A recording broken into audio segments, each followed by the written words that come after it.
MMPC 001 ഏറ്റവും important ആയിട്ടുള്ള യൂണിറ്റുകളിലൊന്നാണ് unit 11 organisation communication process എന്ന് പറയുന്നത്. നമുക്കാദ്യം ഓർഗനൈസേഷൻ കമ്മ്യൂണിക്കേഷൻ്റെ മീനിങ്ങും പർപ്പസും എന്താണെന്ന് നോക്കാം. കമ്മ്യൂണിക്കേഷൻ എന്ന് പറയുന്നത് ഐഡിയകളോ ഫാക്ട്സോ ഒപ്പീനിയൻസോ ഇൻഫർമേഷൻസോ ഷെയർ ചെയ്യുന്നതും അത് മനസ്സിലാക്കുന്നതുമാണ്. ഒന്നുകൂടി സിമ്പിളായിട്ട് പറയുകയാണെങ്കിൽ ഒരു പേഴ്സണിൽ നിന്നും മറ്റൊരു പേഴ്സണിലേക്ക് ഇൻഫർമേഷൻ പാസ് ചെയ്യുന്നതാണ് കമ്മ്യൂണിക്കേഷൻ. കമ്മ്യൂണിക്കേഷൻ പ്രോസസ്സിൽ കുറഞ്ഞത് 3 എലമെൻറ്റ്സ് എങ്കിലും ഉണ്ട്: sender, receiver and message. Communication പ്രോസസ്സിൻ്റെ ഒരു തലയ്ക്ക് സെൻഡർ ഉണ്ടായിരിക്കും, മറ്റേ തലയ്ക്ക് റിസീവർ ഉണ്ടായിരിക്കും. ഇതിന് നടുക്കുകൂടെ മെസ്സേജ് പാസ് ചെയ്യും. സെൻഡറിൽ നിന്നും മെസ്സേജ് റിസീവറിലേക്ക് എത്തിക്കഴിഞ്ഞാൽ റിസീവറിൽ നിന്നും സെൻഡറിലേക്ക് ഒരു മെസ്സേജ് തിരിച്ചു പോകും ഫീഡ്ബാക്കിൻ്റെ രൂപത്തിൽ. ഒരു കമ്മ്യൂണിക്കേഷൻ്റെ എഫക്റ്റ് എന്ന് പറയുന്നത് അതിൻ്റെ എലമെൻ്റ് ആയിട്ടുള്ള റിസീവർ എങ്ങനെ ആ ഇൻഫർമേഷനെ മനസ്സിലാക്കുന്നു എന്നതിനെ അടിസ്ഥാനപ്പെടുത്തിയാണ്. ഇനി നമുക്ക് കമ്മ്യൂണിക്കേഷൻ്റെ ഇമ്പോർട്ടൻസ് എന്താണെന്ന് നോക്കാം. മാനേജ്മെൻറ്റിൻ്റെ അടിസ്ഥാനമാണ് ഒരു നല്ല കമ്മ്യൂണിക്കേഷൻ എന്ന് പറയുന്നത്. ഓർഗനൈസേഷൻ്റെ മാനേജീരിയൽ ഫങ്ഷൻസ് ആയിട്ടുള്ള planning, organising, directing and controlling ഇവയെല്ലാം കമ്മ്യൂണിക്കേഷനെ ഡിപ്പെൻഡ് ചെയ്തുകൊണ്ടാണ് ഇരിക്കുന്നത്. ഒരു എൻ്റർപ്രൈസിൽ ഗുഡ് കമ്മ്യൂണിക്കേഷൻ ഇല്ലെങ്കിൽ, നല്ല രീതിയിൽ കമ്മ്യൂണിക്കേഷൻസ് നടക്കുന്നില്ലെങ്കിൽ പ്ലാനിങ് പോലും നല്ല രീതിക്ക് നടക്കില്ല. കാരണം ഒരു കാര്യം പ്ലാൻ ചെയ്യണമെങ്കിൽ അതിനനുസരിച്ചിട്ടുള്ള ഇൻഫർമേഷൻ നമുക്ക് ലഭിക്കണം. അതുപോലെ തന്നെ ഒരു ഓർഗനൈസേഷന് അതിൻ്റെ ഒബ്ജക്റ്റീവ്സിൽ എത്തിച്ചേരാൻ ലീഡർഷിപ്പ് അത്യാവശ്യമാണ്. എംപ്ലോയീസിനെ കൺട്രോൾ ചെയ്യാനും കോർഡിനേറ്റ് ചെയ്യാനും ഓപ്പറേഷൻസ് എല്ലാം നല്ല രീതിക്ക് നടത്താനും എല്ലാം നല്ല രീതിക്കുള്ള കമ്മ്യൂണിക്കേഷൻ ആവശ്യമാണ്. എംപ്ലോയീസുമായിട്ട് ഇൻറ്ററാക്ഷൻസ് ഇല്ലെങ്കിൽ അവരെ നല്ല രീതിക്ക് കോർഡിനേറ്റ് ചെയ്യാനോ കൺട്രോൾ ചെയ്യാനോ കഴിയില്ല. ഒരു ഇമ്പോർട്ടൻറ്റ് ഫാക്റ്റ് എന്താണെന്ന് വെച്ചാൽ മാനേജേഴ്സിൻ്റെ ഓർഗനൈസേഷണൽ ലൈഫ് എന്ന് പറയുന്നത് കമ്മ്യൂണിക്കേഷനാണ്. സക്സസ് എന്ന് പറയുന്നത് എഫക്റ്റീവ് കമ്മ്യൂണിക്കേഷനെ ഡിപ്പെൻഡ് ചെയ്തുകൊണ്ടാണ് ഇരിക്കുന്നത്. ഇതിനെ മറ്റൊരു തരത്തിൽ പറയുകയാണെങ്കിൽ നമുക്ക് സക്സസ്ഫുൾ ആയിട്ട് ഐഡിയാസ് കമ്മ്യൂണിക്കേറ്റ് ചെയ്യാൻ കഴിഞ്ഞാൽ അത് മറ്റുള്ളവർക്കുള്ള ഡയറക്ഷൻ കാണിക്കുകയും അതിലൂടെ ഓർഗനൈസേഷൻ്റെ ഗോൾ അച്ചീവ് ചെയ്യാൻ സാധിക്കുകയും ചെയ്യുന്നു. അടുത്തതായി കമ്മ്യൂണിക്കേഷൻ പ്രോസസ്സ് പഠിക്കാം. കമ്മ്യൂണിക്കേഷൻ്റെ ഏറ്റവും സിംപ്ലസ്റ്റ് ആയിട്ടുള്ള മോഡലാണ് ഈ കാണുന്നത്. നമ്മൾ തുടക്കത്തിൽ പഠിച്ചതുപോലെ ഇതിൽ കാണിച്ചിട്ടുള്ളത് വെറും 3 എലമെൻറ്റുകളാണ്: സെൻഡർ, മെസ്സേജ്, റിസീവർ. ഇതല്ലാതെ കമ്മ്യൂണിക്കേഷൻ പ്രോസസ്സിൽ വേറെയും കുറച്ച് എലമെൻറ്റുകളും കൂടെ ഉണ്ട്. അതിലൊന്നാമത്തെ എലമെൻ്റാണ് സോഴ്സ്. ഒരു കമ്മ്യൂണിക്കേഷൻ്റെ ഉത്ഭവസ്ഥാനമാണ് സോഴ്സ്. സോഴ്സ് എന്ന് പറയുന്നത് സെൻഡറിനെ തന്നെയാണ്. എവിടെ നിന്നാണോ മെസ്സേജ് പുറപ്പെടുന്നത് അതിനെയാണ് നമ്മൾ സെൻഡർ അല്ലെങ്കിൽ സോഴ്സ് ആയിട്ട് കണക്കാക്കപ്പെടുന്നത്. കമ്മ്യൂണിക്കേഷൻ പ്രോസസ്സിൻ്റെ ആദ്യത്തെ എലമെൻ്റാണ് സോഴ്സ്. രണ്ടാമത്തെ എലമെൻ്റാണ് എൻകോഡിംഗ് മെസ്സേജ്.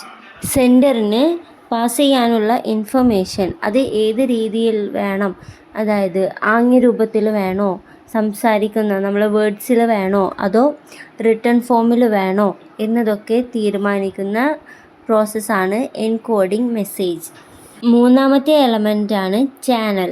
റിസീവറിനെയും സെൻഡറിനെയും കണക്ട് ചെയ്യുന്ന ലിങ്കാണ് ചാനൽ. കോമൺ ആയിട്ട് ഉപയോഗിക്കുന്ന ചാനലുകളാണ് സൈറ്റും സൗണ്ടും. ഓർഗനൈസേഷണൽ എൻവയോൺമെൻറ്റിൽ ചാനൽ എന്ന് പറയുന്നത് ഫേസ് ടു ഫേസ് കോൺവെർസേഷൻസും റിട്ടൺ മെമോസും അതുപോലെ തന്നെ ടെലിഫോണിക് എക്സ്ചേഞ്ചസ്, ഗ്രൂപ്പ് മീറ്റിംഗ്സ് മുതലായവയാണ്. അടുത്ത എലമെൻ്റാണ് ഡീകോഡിംഗ്. സെൻഡർ എൻകോഡ് ചെയ്ത ഇൻഫർമേഷനെ റിസീവർ ഡീകോഡ് ചെയ്യുന്ന പ്രോസസ്സാണ് ഇതിൽ പറയുന്നത്. ഡീകോഡിംഗ് കഴിഞ്ഞാൽ അടുത്ത എലമെൻ്റാണ് ഫീഡ്ബാക്ക്.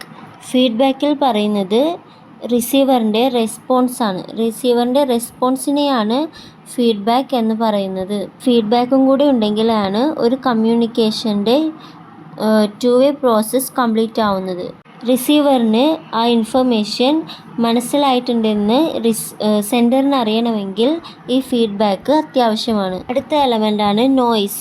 ഒരു കമ്മ്യൂണിക്കേഷൻ പ്രോസസ്സിനെ ഡിസ്റ്റർബ് ചെയ്യുന്ന തരത്തിലുള്ള, കൺഫ്യൂഷൻസ് ഉണ്ടാക്കുന്ന തരത്തിലുള്ള ഏതൊരു എലമെൻറ്റിനെയും നമുക്ക് നോയ്സ് എന്ന് പറയാം. എക്സാമ്പിളായിട്ട് പറയുകയാണെങ്കിൽ ഒരു സെൻഡറിന് നല്ല രീതിക്ക് ആ ഇൻഫർമേഷൻ എൻകോഡ് ചെയ്യാൻ പറ്റിയില്ലെങ്കിൽ അതിനെ നമുക്കൊരു നോയ്സ് ആയിട്ട് പറയാം.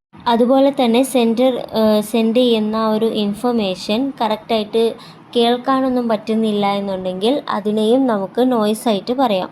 ഇനി നമുക്ക് verbal and non verbal communication എന്താണെന്ന് നോക്കാം. A communication in which words are used can be called verbal communication.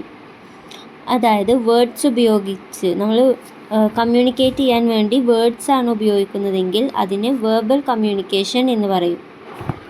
അതുപോലെ തന്നെ നമ്മൾ ബോഡി ലാംഗ്വേജ് ഒക്കെ ഉപയോഗിച്ചിട്ടാണ് നമ്മൾ ഓരോ സൈനൊക്കെ കാണിക്കില്ലേ, അതുപോലെ അതായത് ഇപ്പോൾ നമ്മൾ ഓക്കെ എന്നൊക്കെ പറയുകയാണെങ്കിൽ തമ്പൊക്കെ ഉയർത്തി കാണിക്കില്ലേ, അതുപോലെയുള്ള ബോഡി ലാംഗ്വേജ് ഒക്കെ ഉപയോഗിച്ചിട്ടാണ് കമ്മ്യൂണിക്കേറ്റ് ചെയ്യുന്നതെങ്കിൽ അതിനെ നോൺ വെർബൽ കമ്മ്യൂണിക്കേഷൻ എന്ന് പറയും. The main characteristics of verbal communication is the use of words either written or spoken. Verbal കമ്മ്യൂണിക്കേഷൻ്റെ മെയിനായിട്ടുള്ള ക്യാരക്ടറിസ്റ്റിക്സ് എന്ന് പറയുന്നത് അത് വാക്കുകൾ ഉപയോഗിച്ചോ അല്ലെങ്കിൽ എഴുതിയോ ഒക്കെയാണ് കമ്മ്യൂണിക്കേറ്റ് ചെയ്യുന്നത്. Written communications include personal letters, memoranda, policy and procedures manual and notice placed on the notice board. Written കമ്മ്യൂണിക്കേഷനിലുള്ള എക്സാമ്പിളുകളാണ് പേഴ്സണൽ ലെറ്റേഴ്സ്, നമ്മൾ കത്തയക്കില്ലേ അത്, പിന്നെ മെമ്മോറാണ്ടം, അതുപോലെ പോളിസി പ്രൊസീജിയർ മാനുവൽസ് ഒക്കെ ഉണ്ടല്ലോ അത്, പിന്നെ നോട്ടീസ് ബോർഡിൽ നോട്ടീസ് ഒട്ടിക്കുക, അങ്ങനെയുള്ളതെല്ലാം റിട്ടൺ കമ്മ്യൂണിക്കേഷൻ്റെ എക്സാമ്പിളുകളാണ്. Examples of oral communications are conferences, committee meetings, telephone conversations, announcements. Oral കമ്മ്യൂണിക്കേഷൻ്റെ എക്സാമ്പിൾസ് എന്തൊക്കെയാണ്? കോൺഫറൻസുകൾ, അതുപോലെ മീറ്റിങ്ങുകൾ, പിന്നെ ഫോണിലൂടെയുള്ള സംഭാഷണങ്ങൾ, പിന്നെ അനൗൺസ്മെൻറ്റുകൾ, അങ്ങനെയുള്ള സംഭവങ്ങളൊക്കെയാണ് ഓറൽ കമ്മ്യൂണിക്കേഷൻ്റെ എക്സാമ്പിളുകൾ. ഇങ്ങനെ എഴുതിയിട്ടുള്ളതും ഓറലായിട്ടുള്ളതുമായിട്ടുള്ള കമ്മ്യൂണിക്കേഷന് അതിൻ്റേതായിട്ടുള്ള ഗുണങ്ങളും ഉണ്ട്, ദോഷങ്ങളും ഉണ്ട്, merits, demerits. A written communication has the advantage of being easily verified and of being more precisely defined if there arises a need for subsequent correction. Spoken message cannot always be verified so easily. Written communication നമുക്ക് എളുപ്പത്തിൽ verify ചെയ്യാൻ കഴിയും. അതുപോലെ തന്നെ അതിലെന്തെങ്കിലും കറക്ഷനോ കാര്യങ്ങളോ ഒക്കെ ഉണ്ടെങ്കിൽ നമുക്കതും ചെയ്യാൻ പറ്റും, അതിനെ തിരുത്തിയിട്ട് നമുക്ക് കറക്റ്റ് ചെയ്യാൻ പറ്റും. പക്ഷേ ഓറൽ കമ്മ്യൂണിക്കേഷനിൽ ഇത്രയും എളുപ്പത്തിൽ ഒരു വെരിഫിക്കേഷൻ നടക്കില്ല. Secondly, because a written communication is likely to be a permanent record, we are more particular in making it precise and accurate. Written communication എന്ന് പറയുന്നത് ഒരു പെർമനൻറ്റ് റെക്കോർഡാണ്. അത് നമുക്ക് എപ്പോൾ വേണമെങ്കിലും എടുത്ത് പരിശോധിക്കാനോ ഉപയോഗിക്കാനോ ഒക്കെ പറ്റും.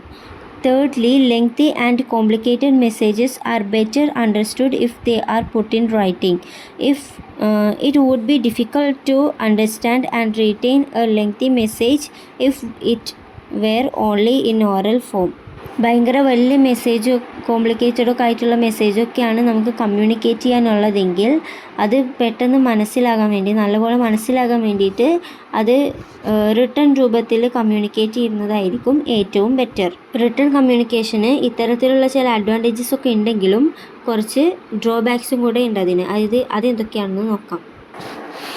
Firstly, it is a slower method of communication if we consider the total amount of time involved from the formulation of idea by the sender to the understanding of the idea by the receiver.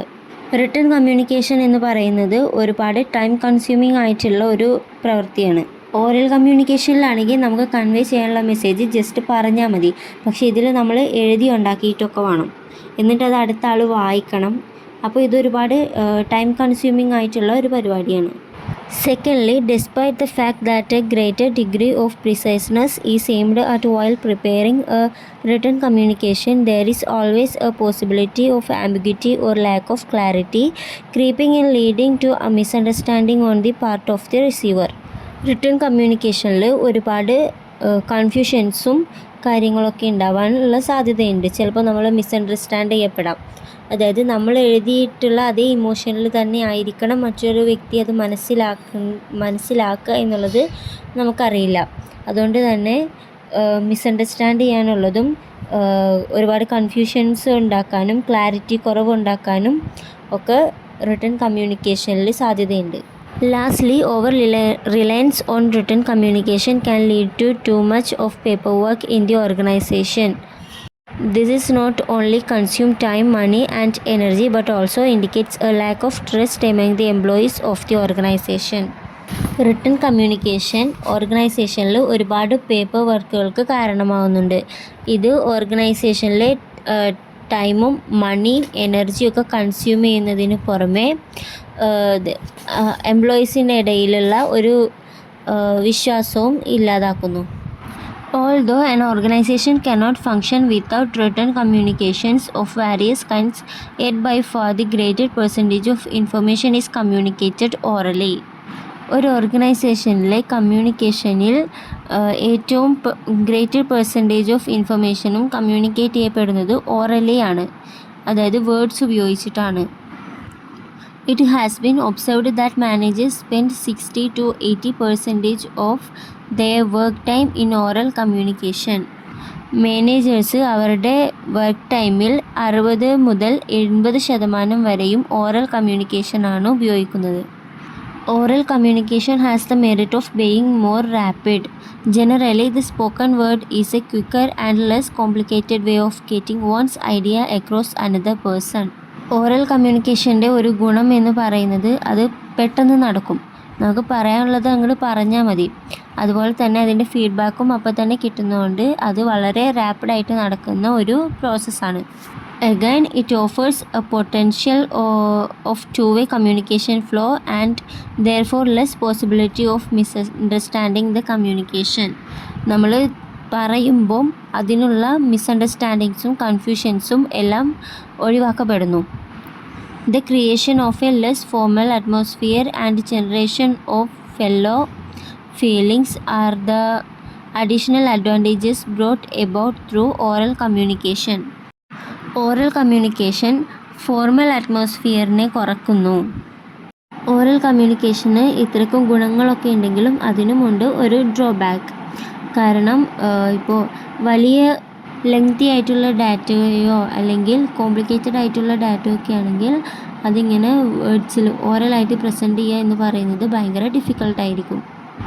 കേത്ത് Davis എന്ന് പറയുന്ന ഒരു management expert അദ്ദേഹത്തിൻ്റെ famous ആയിട്ടുള്ള ബുക്കായ human behaviour at work organisational behaviour എന്ന് പറയുന്ന ബുക്കിൽ ഒരു വെർബൽ കമ്മ്യൂണിക്കേഷൻ എങ്ങനെ ആയിരിക്കണം, അത് ഏത് രീതിക്ക് പ്രസൻറ്റ് ചെയ്താലാണ് മോർ എഫക്റ്റീവായിട്ട് ഉണ്ടാവുക എന്ന് പറഞ്ഞിട്ടുണ്ട്. അങ്ങനെയുള്ള ചില പോയിൻറ്റ്സാണ്: use simple words and phrases. നമ്മൾ കടിക്കട്ടിയായിട്ടുള്ള വാക്കുകളൊന്നും ഉപയോഗിക്കാതെ സിമ്പിളായിട്ടുള്ള വാക്കുകൾ ഉപയോഗിക്കണം. Use short and familiar words. എല്ലാവർക്കും പരിചിതമായിട്ടുള്ള വാക്കുകൾ വേണം നമ്മൾ കമ്മ്യൂണിക്കേറ്റ് ചെയ്യുമ്പം ഉപയോഗിക്കാൻ. Give illustrations and examples. Confusions ഉണ്ടാക്കുന്നതോ അല്ലെങ്കിൽ മനസ്സിലാവാത്തതോ ആയിട്ടുള്ള വിഷയമാണ് നമ്മൾ കമ്മ്യൂണിക്കേറ്റ് ചെയ്യുന്നതെങ്കിൽ അതിന് ചില എക്സാമ്പിൾസോ ചില ഇല്ലുസ്ട്രേഷൻസോ ഒക്കെ കൊടുക്കുന്നത് നല്ലതായിരിക്കും. Use short sentences and paragraphs. ഒരുപാട് വലിച്ചു നീട്ടാതെ ചുരുക്കി കമ്മ്യൂണിക്കേറ്റ് ചെയ്യുകയാണെങ്കിൽ അത് മറ്റുള്ളവർക്ക് ബോറടി ഇല്ലാതെ നമുക്ക് പെട്ടെന്ന് തീർക്കാൻ പറ്റും. Avoid unnecessary words. അനാവശ്യമായിട്ടുള്ള വാക്കുകളൊന്നും ഉപയോഗിക്കാതിരിക്കുക. ആവശ്യത്തിനുള്ളത് മാത്രം സംസാരിച്ചാൽ മതിയല്ലോ. അനാവശ്യമായിട്ടുള്ള വാക്കുകളോ ഒക്കെ അങ്ങോട്ട് ഒഴിവാക്കുക. ഇത്രയും നേരം നമ്മൾ പറഞ്ഞത് വെർബൽ കമ്മ്യൂണിക്കേഷനെ പറ്റിയാണ്. ഇനി നമ്മൾ പഠിക്കാൻ പോകുന്നത് നോൺ വെർബൽ കമ്മ്യൂണിക്കേഷനെ പറ്റിയാണ്. കമ്മ്യൂണിക്കേഷനിൽ നോൺ വെർബൽ കമ്മ്യൂണിക്കേഷന് വലിയൊരു പങ്കുണ്ട്. Experts in the field of human communication have found that in a typical message between two persons, only about 7% of meaning or content of the message is carried by the actual words being used. Human communication ഫീൽഡിലുള്ള എക്സ്പേർട്സുകളൊക്കെ പറയുന്നത് എന്താണെന്ന് വെച്ചാൽ, നമ്മളൊരു message communicate ചെയ്യുന്ന സമയത്ത് അതിലെ message 7% മാത്രമാണ് അതിൽ കണ്ടൻറ്റ് നമ്മൾ കമ്മ്യൂണിക്കേറ്റ് ചെയ്യുന്നുള്ളൂ. അതായത് ഒരു മെസ്സേജിൽ 7% കണ്ടൻറ്റ് മാത്രമാണ് ഉള്ളത്. Another 38% of message is carried by one's tone of voice. ബാക്കിയുള്ളതിൽ 38% മെസ്സേജിൻ്റെ 38% ക്യാരി ചെയ്യുന്നത് നമ്മുടെ സൗണ്ടാണ്, നമ്മുടെ വോയിസാണ്. നമ്മൾ ഏത് ടോണിലാണ് സംസാരിക്കുന്നത് എന്നുള്ളതാണ്. ഇപ്പോൾ നമ്മൾ സന്തോഷമുള്ള കാര്യം, ഒരുപാട് സന്തോഷമുള്ള കാര്യം നമ്മളൊരിക്കലും കരഞ്ഞുകൊണ്ട് സംസാരിക്കില്ലല്ലോ.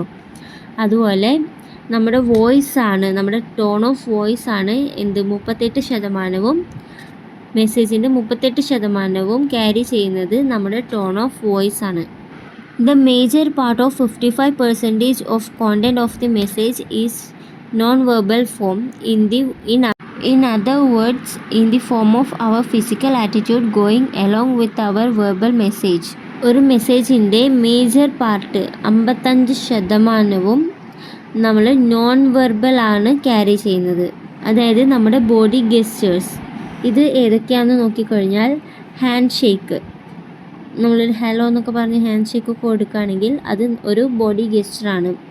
അതുപോലെ നമ്മൾ ചിരിക്കുന്നത്, നമ്മുടെ ഐ കോണ്ടാക്റ്റ്, നമ്മുടെ പോസ്ചർ, നമ്മൾ ഷോൾഡറിൻ്റെയൊക്കെ ഒരു പോസ്ചർ ഉണ്ടല്ലോ അത്, പിന്നെ നമ്മൾ ഇരിക്കുന്നത്, നിൽക്കുന്നത്, നടക്കുന്നത്, നമ്മുടെ ഫേഷ്യൽ എക്സ്പ്രഷൻസ്, നമ്മൾ മനസ്സിലാക്കുന്നത്, അങ്ങനെയുള്ള ഒരുപാട് സംഭവങ്ങളാണ് ഈ ബോഡി ഗെസ്റ്റേഴ്സിൽ വരുന്നത്. നമ്മുടെ മെസ്സേജിൻ്റെ 55% ക്യാരി ചെയ്യുന്നത് ഈ ബോഡി ഗെസ്റ്റേഴ്സ് ആണെന്നാണ് പറയുന്നത്. അതായത് ഒരു കമ്മ്യൂണിക്കേഷനിലെ ഏറ്റവും ഇമ്പോർട്ടൻ്റ് ആയിട്ടുള്ള ഒരു പാർട്ടാണ് നോൺ വെർബൽ കമ്മ്യൂണിക്കേഷൻ.